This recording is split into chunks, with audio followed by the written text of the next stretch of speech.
Hey there, today we're going to make some fake caramel apple cups. So there are a couple of things that we'll need to make up ahead of time and let them dry. So the first one will be the apple pieces. So I'm going to use some foam clay, and we won't need too many pieces for this project, so you don't need too big of a piece. So I'm just going to color this with some antique white. So just mix that in really well. And then I'm just going to roll this out with my rolling pin. I don't want it super thin. I want a nice thickness that could be like a chunk of apple. That's about how mine is. And then I'm just going to use my clay blade, and I'm going to cut this into a few strips here. And then I'm just going to cut this in kind of random like square and triangle shapes. And then because when the apples are cooked, they aren't really sharp like this, we're just going to pat this and round them out just a little bit.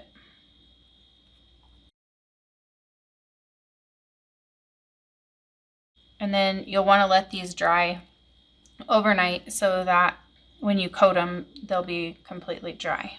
To make the like graham crackery crust in the bottom of this, we're going to use some sand. And this is another thing you'll want to do ahead of time because this needs to dry. All these things need to be dry in order for this to all come together. So put your sand in a container, and then I'm going to add some classic caramel, just a little bit of that.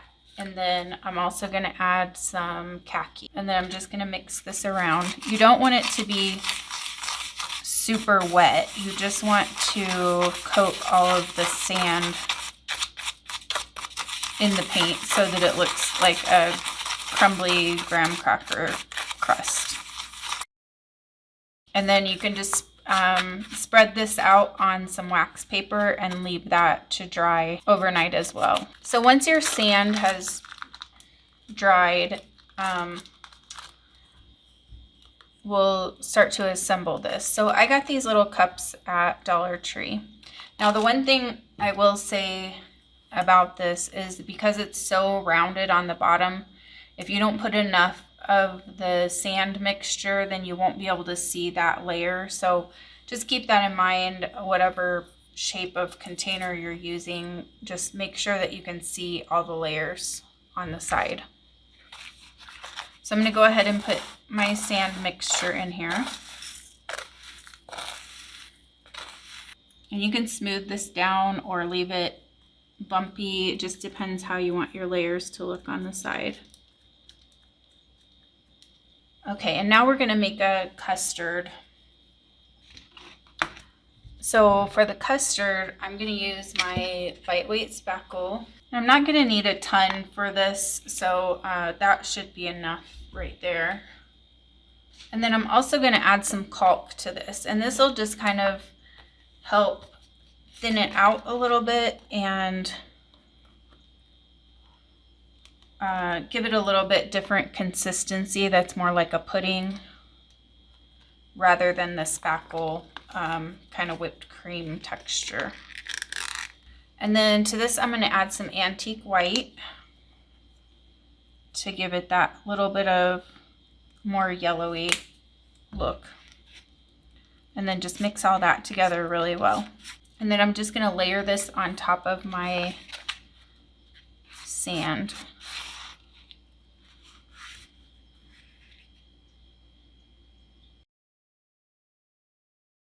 Okay, now that's going to need to dry overnight too, and then it'll have a hard surface so that we can put all the other stuff over. So I have one here that I dried already. I'm going to coat this in Mod Podge because I want it to be nice and shiny like a pudding or custard would be. So I just have gloss Mod Podge here, and I'm just going to coat this. Be careful not to get it on your cup. And then we'll just let that dry for a couple of minutes while we do the next step. To make the caramel sauce, I'm going to use some resin. So I have this one I just grabbed on Amazon. So you need equal parts of the resin and of the hardener. So I weigh mine out on a scale. You can use a measuring cup. Just make sure you have equal parts so that it cures properly. So I'm going to go ahead and weigh that out. Okay, so I've got my two, I did 10 grams of resin and 10 grams of hardener. So I have 20 grams total here in this cup. So the colors I'm going to use for the caramel sauce are yellow, orange, and brown. So I'm going to put mostly yellow and just a little bit of brown and a little bit of orange to start.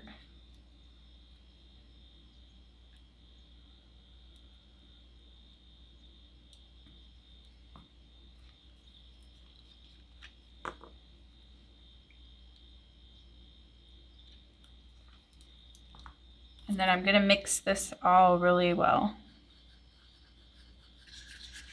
So I think this color is looking really good. I have to mix this for a couple of minutes, but I think that's all the coloring that we need. Okay, so now see how runny this is? When I put this over my apples, it's gonna just kind of like all run off. So what I'm gonna do is let this sit for a few minutes and it'll thicken up a little. And then when I put it over my apples, a lot more of it will stick to the apple and then it'll still run down. It'll make it look more realistic. So I'm gonna let that sit for a couple of minutes. As I was sitting here looking at this color, I realized that it kind of needs to be not so see-through. So I'm gonna add a little drop of white from my alcohol ink set just to give a little cloudiness to it.